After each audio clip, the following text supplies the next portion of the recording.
성도 여러분 반갑습니다. 오늘은 제 개인적인 사정으로 인해서 부득이하게 수요 성경 공부 영상을 가정에서 촬영하게 되었습니다. 그러나 배경에 상관없이 오늘도 하나님의 말씀을 가까이 하고 이 하나님의 말씀의 그 깊은 내용을 알아가는 데서 하나님의 은혜가 있기를 진심으로 축복합니다. 이 시간 함께 찬송가 149장 주 달려 죽은 십자가 하나님 앞에 찬송하겠습니다. 찬송가 주 달려 죽은 십자가입니다.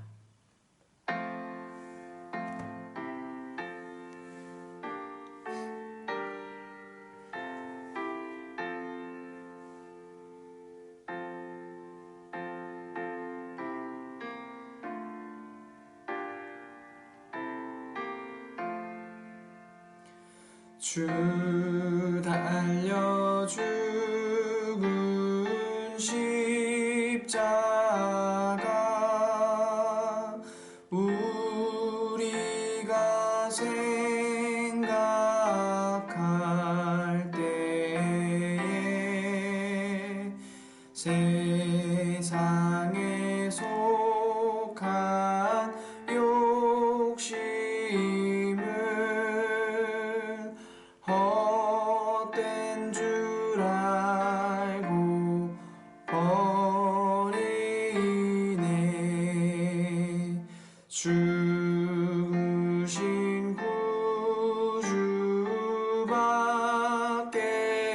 구주밖에는 자랑을 말게 하소서. 보혈의 공로 힘입어 교만한 마음을 버리네. 못 박힌 손발 보니 큰 자비 나타내셨네.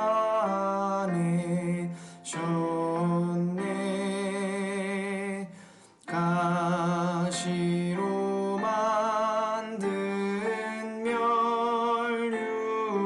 면류관 우리를 위해 쓰셨네.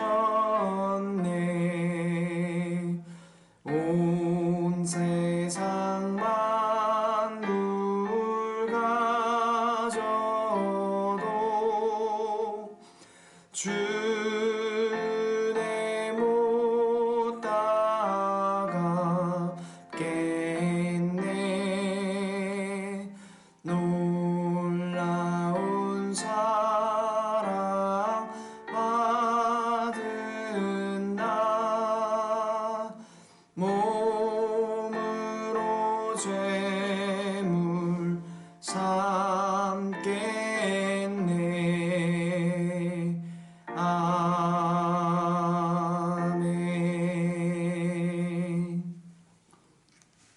네, 오늘은 특별히 찬송가 한 장을 더 찬양하도록 하겠습니다. 바로 뒤에 페이지 찬송가 151장 만왕의 왕 내 주께서 찬양하겠습니다. 찬송가 151장 만왕의 왕 내 주께서입니다.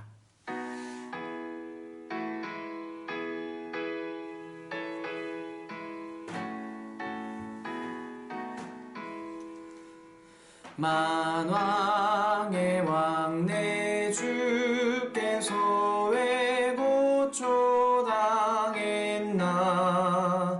이 벌레 같은 날 위에 그 보혈을 흘렸네. 십자가 내가 처음 볼 때에 나의 맘에 큰 고통 사라져. 오늘 믿고서 내 눈 밝았네. 참 내 기쁨 영원하도다. 주 십자가 못 박힘은 속죄함 아닌가. 그 긍휼함과 그 은혜 말할 수 없도다. 십자가 내가 처음 볼 때에 나의 맘에 큰 고통 사라져. 오늘 믿고서 내 눈 밝았네. 참 내 기쁨 영원하도다. 늘 울어도 그 큰 은혜 다 갚을 수 없네. 나 주님께 몸 바쳐서 주의 일 힘쓰리. 십자가 내가 처음 볼 때에 나의 맘에 큰 고통 사라져. 오늘 믿고서 내 눈 밝았네. 참 내 기쁨 영원하도다. 이 시간 제가 기도하겠습니다. 참 좋으신 하나님, 또 사랑과 늘 은혜를 부어주시는 하나님, 그 하나님 앞에 서고 그 하나님 만나고 그 십자가 볼 때에 감격하게 하여 주시니 너무나 감사드립니다. 우리의 죄를 지시고 또 우리에게 그 사망으로 풀려나 하나님의 생명에 닿게 하시도록 역사하신 주님, 희생당하신 주님, 십자가를 지신 주님, 우리가 그 십자가를 볼 때 황송하고, 우리가 그 십자가를 볼 때 감사하고, 우리가 그 십자가를 볼 때 능력을 입고, 우리가 그 십자가를 볼 때 일어나 오늘도 영적 가족으로서 함께 우리 주님을 바라보고 주님을 따르는 생활이 되게 하여 주시옵소서. 오늘 5과 십자가의 현장을 살펴봅니다. 그 십자가를 알므로써 또 여러가지 측면을 살펴봄으로써 예수님의 십자가의 의미가 얼마나 깊고 또 넓었는지 우리가 보게 하여 주시옵소서. 모든 것 우리 주님 예수님의 이름으로 기도드립니다. 아멘.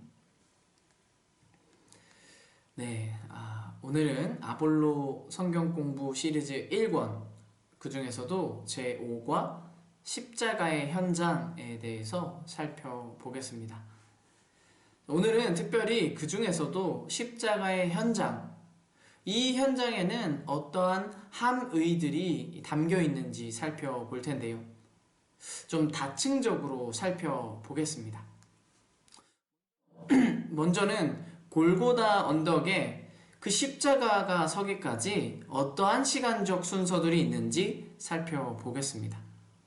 또 그 다음에는 그렇다면 우리 그리스도는 어떤 이유로서 이 십자가에 달리셨는가, 특별히 좀 외적인 측면, 율법적인 측면과 유대 지도자들의 복심, 그리고 정치적인 측면과 총독 빌라도의 복심을 따라 외적인 이유로 어떠한 맥락에서 십자가를 지금 지시게 되셨는가 살펴보겠습니다.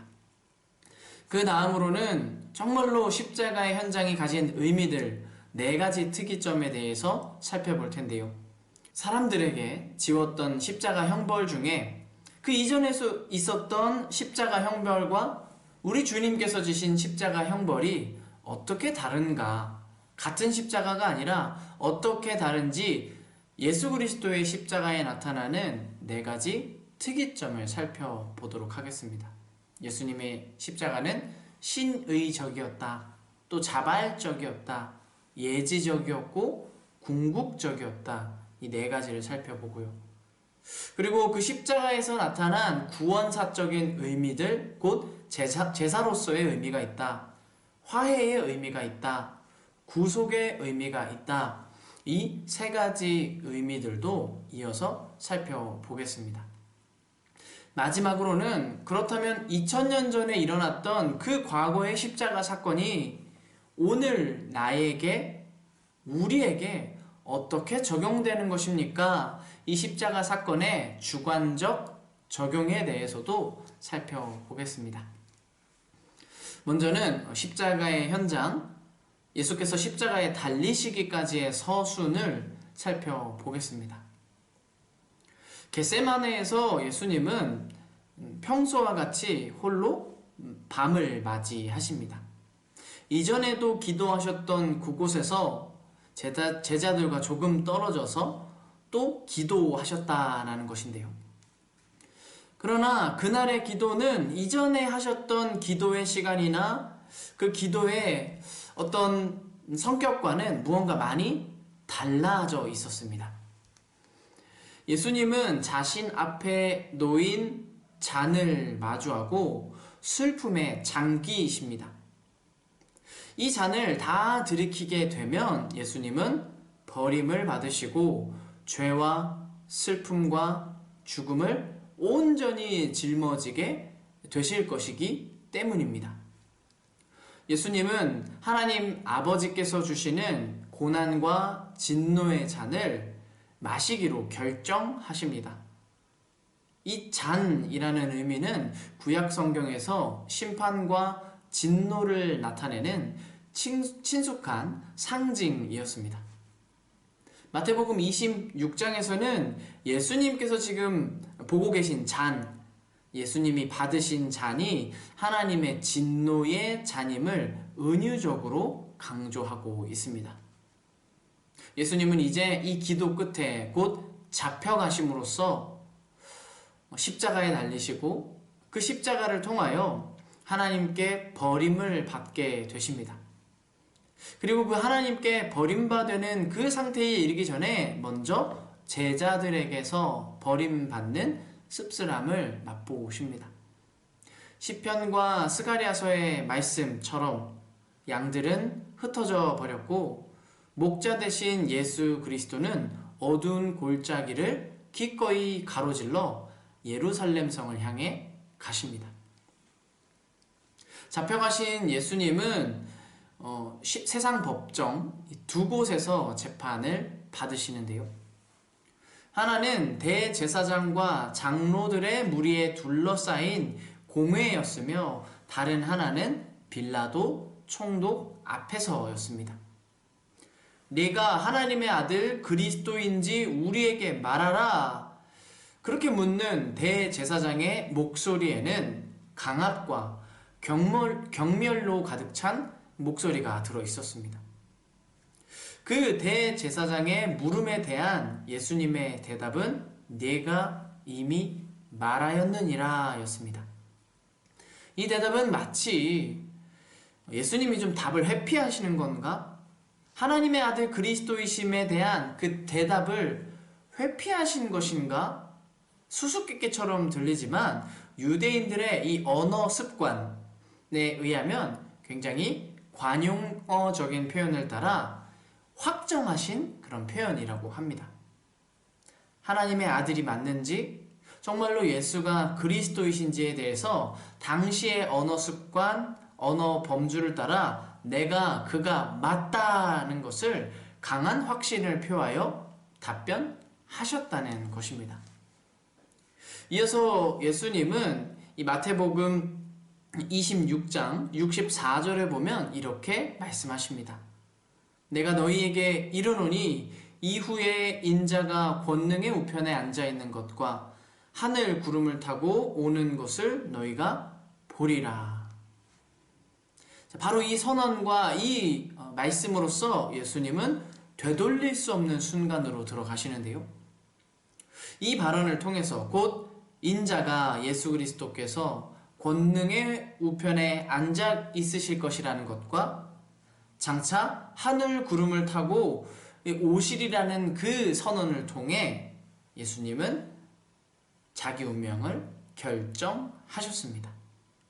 생명을 내려놓고 십자가의 형벌을 당하실 그 준비로서의 선언을 하신 것입니다. 이처럼 겟세마네 기도의 현장과 또 이 잡혀가셔서 그 앞에 서신 두 개의 법정을 살펴보면 예수님은 하나님께 순종함으로 하나님이 주시는 진노의 잔을 모두 마셨습니다.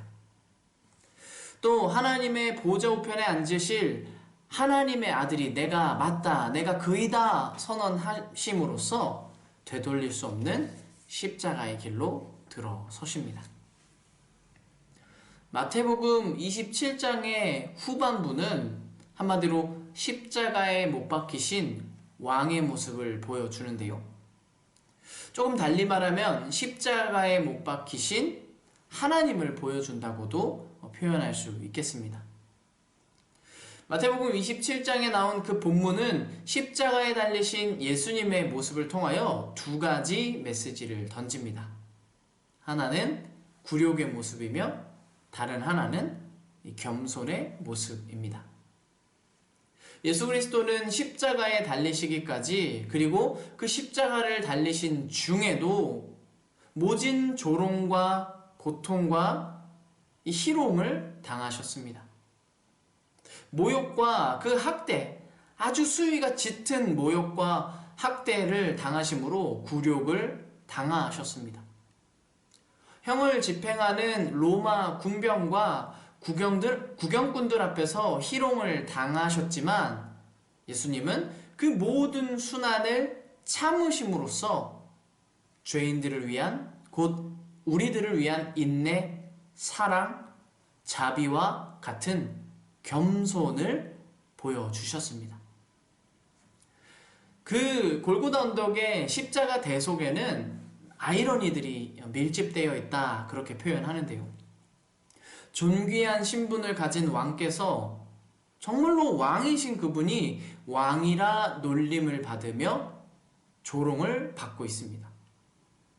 예수님은 십자가에서 내려와 자기를 구원해보라 라는 그런 아주 도전적인 말을 들으셨습니다.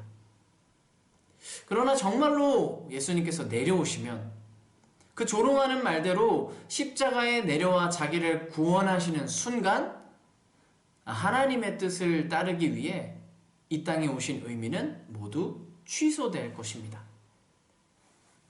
때문에 예수님은 자기 삶을 구원하시고 자기 뜻대로 하심으로써 다른 이들을 희생시키는 것이 아닌 수치를 당하시고 굴욕을 당하시고 이 죽음을 통하여 많은 죄인들을 구원하시기 위해 그 모든 진노의 잔을 들이마시셨습니다. 하나님 나라 안에서 시작되는 죄인들을 위한 무조건적인 은혜를 성취하고자 예수님은 굴욕과 겸손 속에서 하나님의 뜻을 이루셨습니다. 십자가 위에서 예수님께서 돌아가시자 하늘과 땅이 먼저 징조를 내었습니다. 복음서가 기록하는 대로 창조 세계는 진동하였고 땅과 바위가 쪼개졌다고 표현합니다. 그 성전 안에 있는 성소와 지성소를 가리는 휘장 역시 찢어졌는데 위에서 아래로 찢어졌다고 복음서는 기록합니다.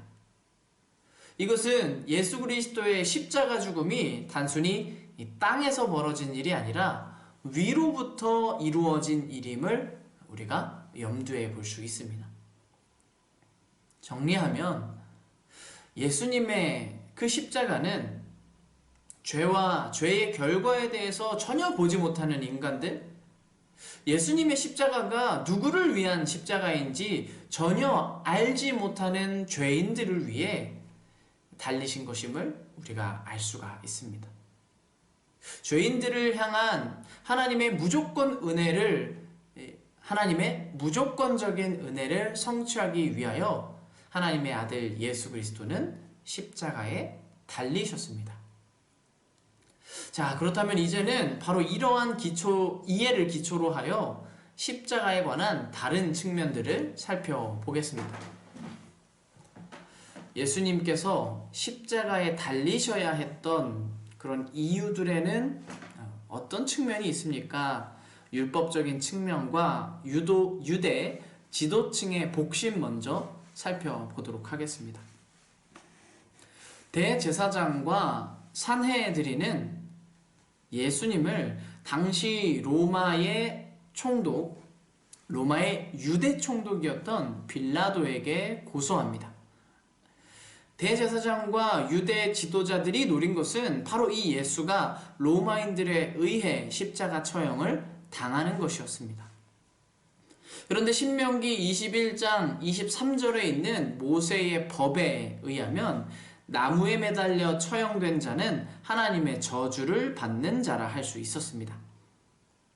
그렇기 때문에 유대 지도자들은 예수를 빌라도에 의해 빌라도의 손을 거쳐 십자가에 매달아 처형되게 함으로써 예수가 거짓 메시아로서 하나님을 욕되게 하였기 때문에, 신성 모독을 하였기 때문에 하나님의 법에 의해 하나님의 저주를 받아 죽은 자라고 온 유대 민족에게 드러나게 그렇게 만들고 싶어 했습니다. 그리고 바로 이러한 목적을 따라 빌라도에게 예수님을 고소한 겁니다. 자, 이들은 바로 이렇게 하여 예수님의 하나님 나라 운동을 효과적으로 종식시키려고 한 것인데요. 다분히 율법과 그리고 그들만의 정치적인 목적을 따라 예수를 고소했다고 볼 수가 있습니다. 이리하여 우리 예수님은 십자가에 못 박혀 처형되셨던 것입니다. 그리고 이렇게 십자가 나무에 달린 예수 그리스도를 본 그의 제자들과 추종자들은 유대 지도자들이 노린 그대로 예수는 신명기 21장 23절에 의거하여 하나님의 저주를 받은 거짓 메시아다, 그래서 거기 매달려 죽었다 생각할 수밖에 없도록 만들었고, 그러한 생각 속에서 바로 이 예수 제자 무리를 흩어지려고 한 복심이 있었다는 것을 우리는 생각해 볼 수 있습니다. 기독교 신학 2권에서는 유대인들의 바로 이러한 율법적이며 정치적인 보관을 다음과 같이 정리하고 있는데요. 복음서의 보도에 의하면 예수가 죽임을 당하게 된 1차적 원인은 모세율법과 성전에 대한 모독, 하나님 모독에 있었던 것으로 보인다. 그러나 이것은 외적 원인일 뿐이다. 내적인 원인은 당시 유대교 지도자들의 사회적 권위와 권력 유지에 대한 욕망이 있었다. 그들은, 곧 유대교 지도자들은 종교 지도자들의 거짓과 불경건을 폭로하며 모세율법에 대한 해석과 가르침을 상대화시키며 성전과 성전 제의를 상대화시키며 성전을 가리켜 도적의 굴혈이라 비판하는 예수를 살려둘 수 없었다. 한마디로 당시 유대 사회에 그 유대 종교의 지도계층의 비리와 부조리를 비판하는 예수님의 목소리, 또 율법을 상대화시키는 예수님의 목소리와 성전 중심의 종교를 허물고자 하는 예수님의 목소리를 위기로 느끼고 세상에서 예수님을 없이 하고자 하였다는 것입니다. 이어지는 내용에 또 책에서 이렇게 얘기하는데요. 한 걸음 더 나아가 예수는 하나님을 대신하여 죄를 용서한다. 이로 인해 죄 용서를 얻기 위한 성전의 제의와 제사장의 중재자직이 불필요하게 된다. 성전 자체가 필요 없게 되는 것이다. 예수는 성전보다 더 큰 이로 자처하면서 하나님은 자비를 원하고 제사를 원하지 않는다고 가르친다. 예수의 이러한 언행들은 사실상 성전 종교의 폐기를 뜻하였고, 종교와 정치가 결합되어 있는 그 사회 체제의 동요를 뜻하였다. 체제를 동요시키는 자는 동서고금을 막론하고 그 체제의 질서와 법의 이름으로 제거되기 마련이다. 바른 목소리를 해도 그 바른 목소리가 이미 굳혀진 사회, 이미 굳혀진 기득권을 위협하게 된다면 그 목소리를 세상은 지워버리려고 한다라는 것이죠.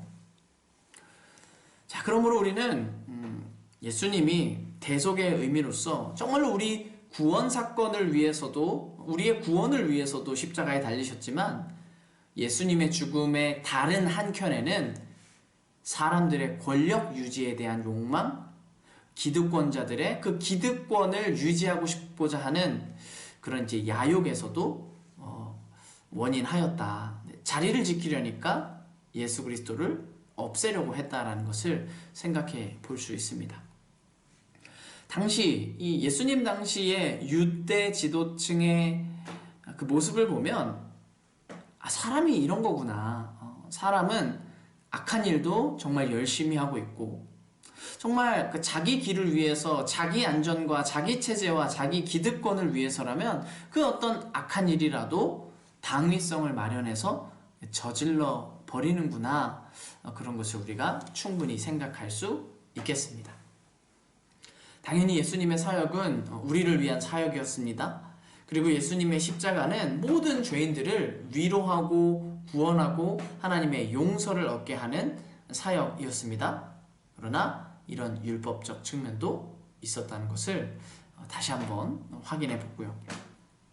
또 이 십자가의 현장에는 정치적인 측면, 지극히 로마의 질서로부터 나오는 정치적인 측면과 빌라도의 복심 역시 상정되어 있는데요. 당시 로마 제국에서 십자가의 사형은 주인을 버리고 도주하다 붙들린 노예들, 또 로마 제국에 대해 밀란이나 반란을 일으킨 반란자 또는 정치범들을 벌을 주는 그 형벌에 처하게 하는 가장 고통스러운 벌의 형태였습니다. 이 십자가 처형이라고 하는 이 형벌은 한마디로 로마 제국의 질서와 평화를 지키기 위한 법적 장치였다고 볼 수 있는데요. 그렇다면 십자가에 달린 예수님이 이런 성격으로 이런 의도에서 십자가에 달리셨다는 것인가? 예수님께서 달리신 그 십자가 현장이 어떤 의미가 있는지 그 아래 내용이 설명하는데요. 그러나 예수는 노예가 아니었다. 또 예수님은 역시 로마 제국의 밀란이나 반란 행위를 하는 사람도 아니셨죠. 그렇다면 예수는 결국 정치적 죄목으로 사형을 당했다고 볼 수 있다. 반란의 위험, 반란의 잠재성, 유대 안에 왕으로서 충분히 소요를 일으킬 만한 그런 사람으로 이 빌라도에게 보여질 수 있었다는 것입니다. 예수의 십자가에 달린 그 죄패, 곧 그 죄패는 예수가 정치적 죄목으로 처형되었음을 증명한다. 그렇게 책에서 설명하고 있습니다. 예수님에게 십자가형을 선고했던 이 빌라도의 동기는 무엇인가? 그는 정말 등 떠밀려서 예수에게 사형을 언도했는가? 그렇지 않다라는 해석이 더 많은데요. 그 책을 보겠습니다. 예수의 정치적 죄목은 빌라도가 예수를 오해했기 때문에 사형을 언도했는가? 그것은 오해라 볼 수 없다. 오히려 그것은 빌라도의 숨은 의도를 드러낸다. 사태를 냉정히 분석할 때 예수는 이 빌라도 총독에게 한마디로 위험한 인물이었다. 하나님의 나라와 희년에 관한 그의 말씀은 한마디로 로마의 평화, 이 팍스 로마나를 깨뜨릴 수 있는 위험한 것이었다. 10,000명 가까운 헐벗고 굶주린 민중들이 예수의 뒤를 줄줄 따라다니는 것을 보면서 빌라도는 새로운 밀란의 위험성을 두려워하지 않을 수 없었을 것이다. 거대한 밀란이 일어날 경우 로마 황제에 의해 총독의 자리에서 파면되어 출세의 길을 포기해야 할 위험성을 느낀 빌라도는 예수가 제거되기만을 기다렸을 것이다. 이 복음서에 나타나는 그 기록들을 우리가 좀 잘못 넘겨짚으면 마치 총독 빌라도는 양심이 있었고 그는 이 일을 하고 싶지 않았는데 등 떠밀려서 오히려 이 대제사장들의 소요를 통해 밀란이 일어날까봐 등 떠밀려 예수에게 사형을 언도한 인물로 우리가 잘못 이해할 수 있는데요. 그렇지 않았다는 것입니다. 빌라도는 충분히 예수를 없이 할 기회가 왔을 때 그 기회를 이용할 줄 아는 지극히 정치적인 인물이었습니다.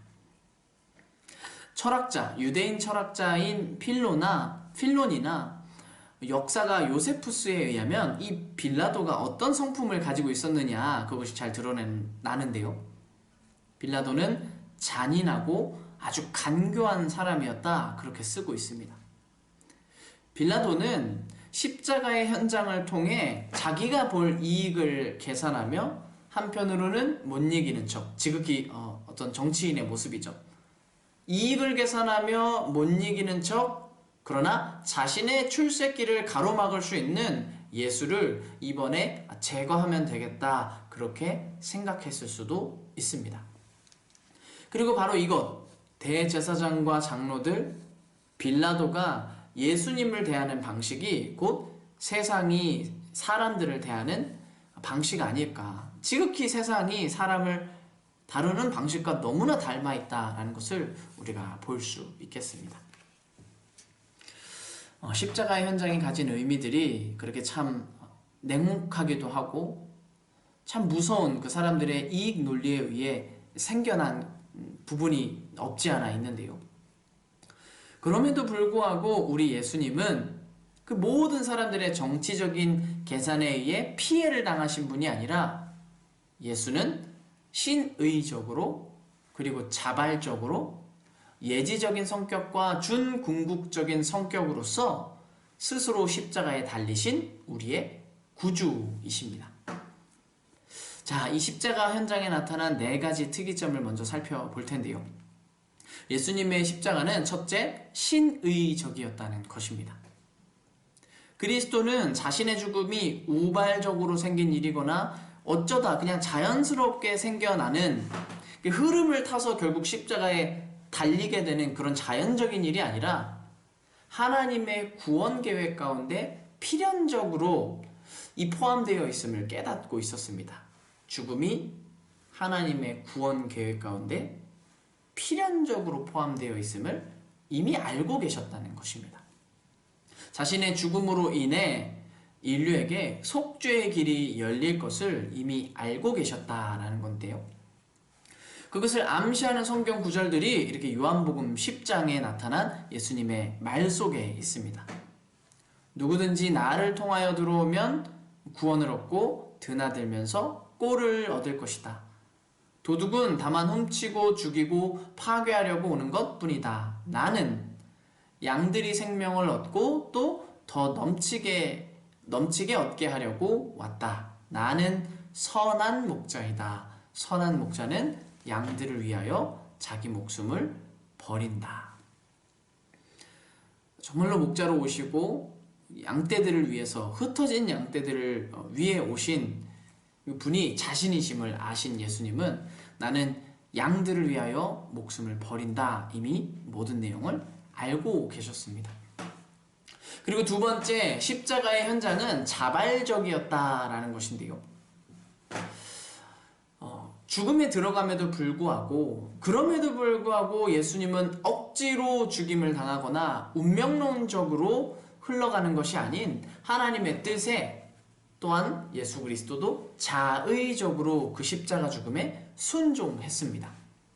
예수님의 죽음은 자발적이었던 것입니다. 예수님은 자신의 생애가 그런 의미에서 하나님의 보내심을 받은 것으로 이해했고, 그 보내심을 받은 뜻을 성취하는 것이 바로 이 예수님의 관심사의 전부였습니다. 비록 하나님과의 단절이 예수 그리스도로 하여금 두렵게 만들기는 했지만 맡겨진 하나님의 뜻을 끝까지 자발적으로 성실히 감당하셨습니다. 요한복음 10장 18절에 다음과 같이 예수님이 말씀하시는데요. 아무도 내게서 내 목숨을 빼앗아가지 못한다. 나는 스스로 원해서 내 목숨을 버린다. 나는 목숨을 버릴 권세도 있고 다시 얻을 권세도 있다. 이것은 내가 아버지께로부터 받은 명령이다. 또 요한복음 3장 17절에서는 다음과 같이 말씀합니다. 하나님께서 아들을 보내신 것은 세상을 심판하시려는 것이 아니라 아들을 통하여 세상을 구원하시려는 것이다. 세 번째, 십자가의 현장의 특징은 예지적이었다라는 것인데요. 예수께서는 이미 알고 계셨습니다. 십자가의 죽음에 관해 사전부터 알고 계셨으며 누가 자신을 죽일 것인지, 어떤 과정을 통해 어떤 방식으로서 처형이 일어날 것인지 이미 내다보고 계셨습니다. 그래서 복음서, 특히나 요한복음서에서나 마태복음서에서도 여러 번에 걸쳐 제자들에게 인자가 죽임을 받고 다시 부활할 것이다, 그것을 말씀하시는 것을 우리가 볼 수 있는데요. 마태복음 16장 21절에 보면 예수님의 말씀이 다음과 같습니다. 그때부터 예수는 자기가 반드시 예루살렘에 올라가야 하며 장로들과 대제사장들과 율법학자들에게 많은 고난을 받고 죽임을 당해야 하며 사흘째 되는 날에 살아나야 한다는 것을 제자들에게 밝히기 시작하셨다. 마지막으로 네 번째입니다. 예수님의 그 십자가는 준궁극적이었다는 특징을 가지고 있습니다.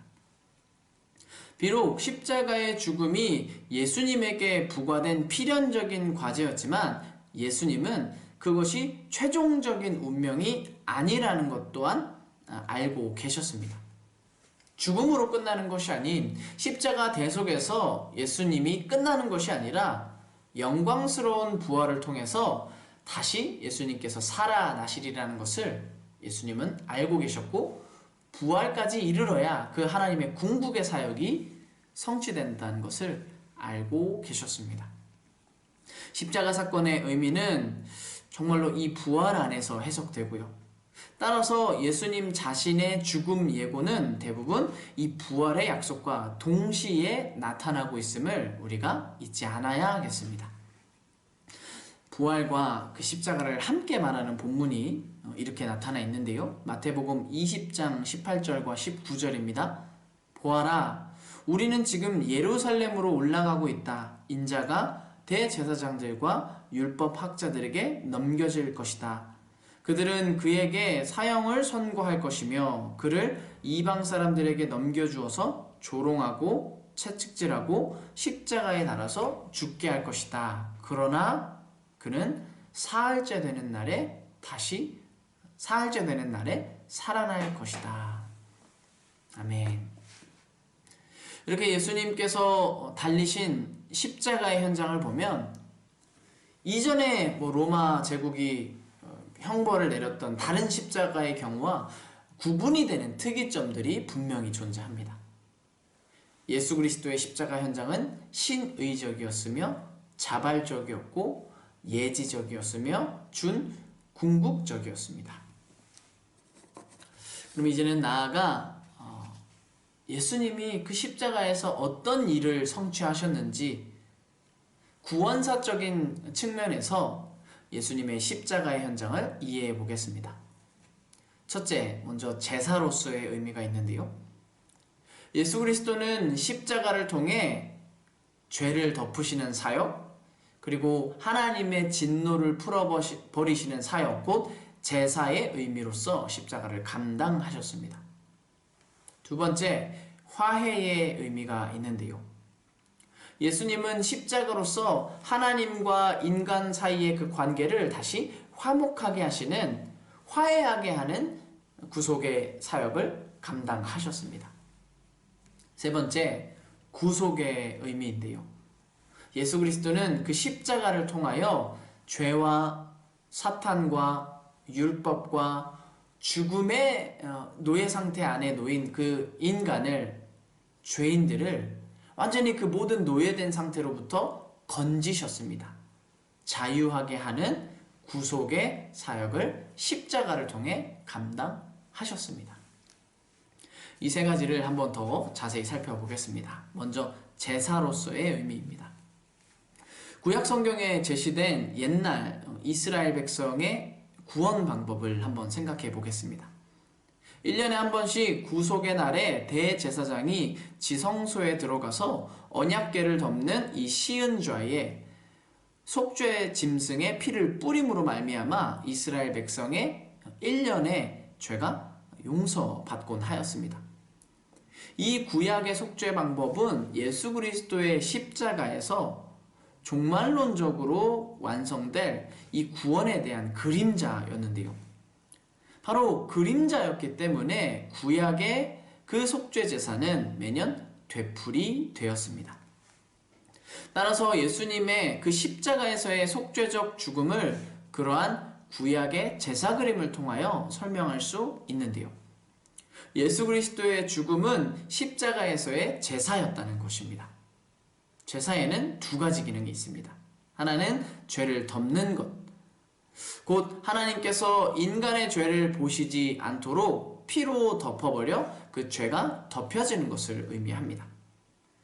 제사의 두 번째 기능은 죄에 대한 하나님의 진노를 이 제사를 통해서 풀어버린다라는 것인데요. 예수님의 죽음, 곧 예수님의 그 십자가에서의 피 흘림이 우리 죄에 대한 그 하나님의 진노를 풀어버리고 우리의 죄를 완전히 덮어버리게 되는 것입니다. 그래서 하나님께서 더 이상 우리를 죄인으로 보시는 것이 아니라 우리는 하나님 앞에서 건짐을 받은 의인, 하나님 앞에서 다시금 그 저주를 벗어난 사람들이 되는 것입니다. 두 번째, 십자가의 의미는 화해의 의미도 있는데요. 예수님의 피가 우리 죄를 덮고 우리 죄에 대한 하나님의 진노를 풀어버린 결과로 일어난 것이 화해입니다. 진노, 심판, 죄의 가려짐을 통해서 하나님과 다시 사람은 화해하게 되었는데요. 하나님과 우리가 더 이상 갈등하지 않는 관계를 갖게 된 것입니다. 곧 친구가 되었습니다. 이것은 인간관계 속에서 온 그림, 곧 메타포라고 할 수 있는데요. 하나님과 인간의 관계가 이전에는 죄 아래 팔렸을 때에는 반목하고 싸우는 관계였다면 이제는 십자가로 말미암아 더 이상 싸울 일이 없게 되었습니다. 그 결과 싸울 일이 없으니 화해되었으니 평화가 일어났습니다. 샬롬, 즉 평화란 내적인 주관적 평화의 느낌도 포함하기는 하지만 그 이전에 하나님과 인간이 더 이상 적대하지 않는 객관적인 친분 상태를 의미한다고 합니다. 그래서 바로 이 샬롬이란 단어는 굉장히 포괄적인 의미를 가지고 있는 표현인데요. 샬롬, 곧 하나님과의 화해의 결과는 인간이 하나님과 친구 관계가 되어 하나님의 무한한 자원까지도 하나님의 생명에 들어가고 하나님의 공급을 누리고 하나님의 무한한 자원이 자녀인 우리가, 친구가 된 우리가 끌어다 쓸 수 있게 되었다. 무한한 그런 하나님의 공급 안에 우리가 다시 첫사람 아담처럼 들어가게 되었다, 회복하게 되었다라고 볼 수 있겠습니다. 우리는 이 예수 그리스도의 화해하는 사역을 통하여 하나님께 의존하고 다시금 하나님께 순종해가는 올바른 관계를 갖게 되었습니다. 마지막으로 이 십자가에는 구속의 의미가 있는데요. 이 구속이라는 말은 노예 시장에서 온 그림 언어입니다. 그 옛날에 노예를 사고 팔 적에 어느 노예를 해방시키고자 한다면 그 노예를 가지고 있다고 좀 표현하겠습니다. 그 노예의 주인이 되는 노예의 소유권을 가지고 있는 주인에게 노예에 대한 값을 치름으로써 그 노예를 사서 해방시킬 수 있었습니다. 예전에 이제 어떤 영상에서 본 것인데요. 참새들을 잡아다가 새장에 그냥 가득가득 이 참새들을 가두어 놓은 어떤 이제 새를 파는 장사치가 차 안에 타고 있는 이제 어떤 아저씨에게 참새를 파는데 이 아저씨가 돈을 계속 주면서 참새를 받으면 뭘 하냐면 돈을 주고 참새를 받으면 그 손에서 그대로 바로 놓더라고요. 그래서 돈을 주고 참새를 받으면 바로 나서 다시 날아가게 하고 돈을 주고 그 다음 참새를 받으면 손에 잡았던 참새를 놔서 계속해서 이 참새들이 다시 하늘로 날아가고 다시 자기 집 또는 자기가 마음껏 날고 싶어하는 그 공간으로 날아갈 수 있도록 돈을 주고 사서 해방시켜주는 거죠. 이 참새들을. 구속이라는 그 말의 의미가 이 성격이 굉장히 강하다는 것입니다. 본래 죄의 노예였고 또 율법 아래 구속되었고 죄 아래 팔리고 죽음 아래 팔리고 사단이 왕노릇하던 그 어떤 세계권에 묶여있던 우리가 예수 그리스도께서 대가를 지불하심으로써 곧 우리를 사셔서 우리가 완전히 그 노예된 상태에서 해방되었습니다. 자유하게 되었습니다. 그래서 예수님은 자기 목숨을 대속물 곧 몸값이라고 하시는데요. 십자가에서는 우리를 자유케 하는 대속의 효과가 있었고 그 대속의 효과로 말미암아 우리는 다시 하나님 안에 자유로운 사람들이 되었습니다.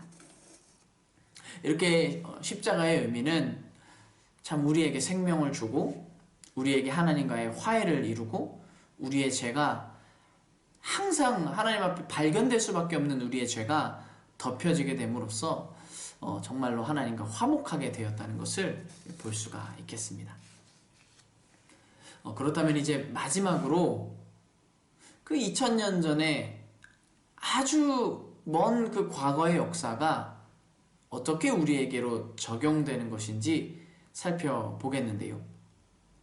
하나님의 구원에 그 구속사가 어떻게 주관적으로 우리에게 적용되는 것인지 살펴보겠습니다. 이 구원이란 무엇인가 라는 책에서 이 저자가 이렇게 쓰고 있는데요. 한번 그대로 읽어보겠습니다. 우리가 어떻게 구원을 받습니까? 믿음으로 받습니다. 하나님께서 그리스도 안에 이루신 구원이 믿음을 통해 우리에게 효력을 발생하게 하는 것입니다. 그래서 믿음은 예수 그리스도 안에 일어난 하나님의 객관적 구원 사건이 우리에게 효력을 발생하게 하는 수단입니다. 이 믿음이 유일한 수단이라는 점에서 구원의 조건이라고 할 수 있습니다. 여기서 주의해야 할 것은 믿음은 하나님의 구원을 얻어내기 위한 인간의 종교적 업적으로서의 조건이 아니라 하나님께서 은혜로 이룬 구원을 믿음으로 받는다는 곧 믿음으로만 받을 수 있다는 의미에서 조건입니다. 구원은 우리가 달라고 해서 얻어지는 게 아니라 믿으니까 주세요라고 업적으로 하는 게 아니라 구원은 오직 하나님의 은혜로만 우리에게 주어지는데 믿음이 이 구원을 받는 꼭 필요한 수단이라는 의미에서 조건입니다. 표현이 적절하다면 매개체가 된다는 것이죠. 하나님을 믿음, 정말로 그리스도 안에서 일어난 그 구속의 사건을 이 믿음이 매개체가 돼서 하나님은 우리에게 구원, 곧 은혜를 주신다는 것을 우리가 잘 이해했으면 좋겠습니다. 자, 그렇다면 누군가는 또 이렇게 물어볼 수 있는데요. 믿음이 중요하고 믿음 안에서 하나님이 은혜를 주시는 것이라면 믿는다는 것은 무엇입니까? 이것도 풀어볼 좀 가치가 있겠죠. 믿는다는 것은 그렇다면 무엇입니까? 이 책에서 또 믿음에 대해서도 설명하는데요. 믿음의 본질은 선포된 복음을 받아들이는 것입니다. 예수 그리스도가 우리를 위해 죽고 부활하셨습니다. 이것이 선포된 복음인데 이것을 받아들이는 것이 하나님의 구원 사건을 덧입는 것입니다. 왜 그렇습니까? 우리를 위해라는 우리말 표현은 한 가지 의미밖에 나타나지 않습니다. 즉 우리에게 이득을 가져오기 위해라는 뜻입니다. 그런데 이 부분에 해당하는 영어 표현 for us 이 영어 표현이 갖는 의미와 마찬가지로 히라버에서는 적어도 세 가지 의미가 들어 있습니다. 우리 대신에 우리의 대표로 우리에게 이득을 가져오기 위해서입니다. 우리에게 정말로 그 구원의 사건을 덧입기 위해서 믿는다는 것은 무엇입니까? 선포된 복음을 받아들이는 것이라고 합니다. 가끔씩 우리 성도님들 가운데 그런 고민을 들을 때가 있는데요. 우리 자녀가 아직 믿음이 없습니다. 우리 손주가 아직 믿음이 없습니다. 우리 남편, 우리 아내가 아직 믿음이 없습니다 라고 얘기해 주시는 분들을 보며 같이 기도해 보겠습니다 이렇게 말씀드리는데요.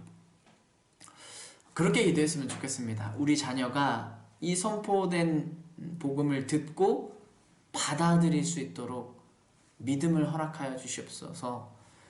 믿지 않는 자녀가, 믿지 않는 손주가, 믿지 않는 내 배우자가 이 복음을 들음에 받아들일 수 있도록 주님 믿음을 부어 주시옵소서. 그래서 그 하나님의 구원 사역에, 구원 사건에 더 깊게 하여 주시옵소서. 그렇게 늘 기도하며 하나님의 그 기도 응답이 이루어지는 것을 믿어 의심치 않으며 항상 하나님께 구하는 저와 모든 분들 되셨으면 좋겠습니다.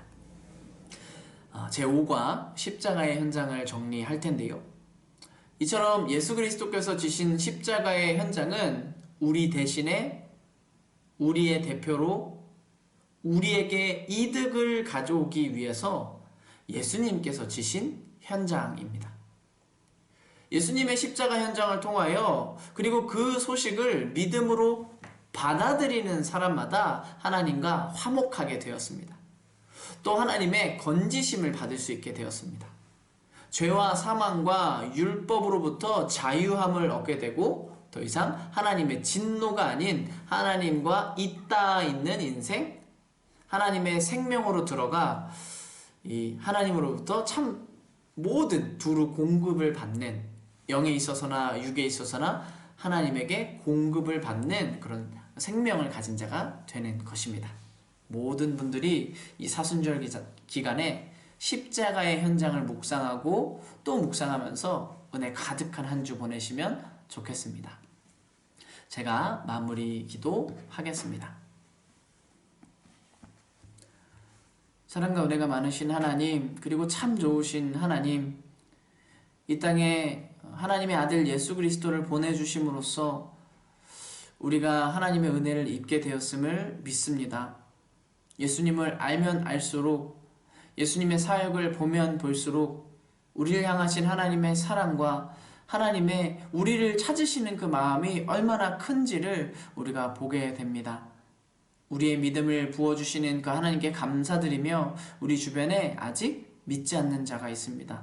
믿지 않는 삼촌, 믿지 않는 우리 이모, 믿지 않는 내 배우자, 믿지 않는 우리 자녀들과 아직 믿음이 없어 보이는 우리 손주들에 이르기까지 모든 사람들에게 나에게 부어주셨던 그 은혜와 같이 하나님이 사랑하신 사람들에게 그 믿음을 부어주신 것과 같이 우리가 다 들을 때 그 복음을 받아들일 수 있도록 성령님 역사하여 주시옵소서. 날마다 숨쉬는 순간마다 이 십자가를 묵상하며 믿음으로 살아가게 하여 주시옵소서. 모든 것 우리 주님 예수님의 이름으로 기도드립니다.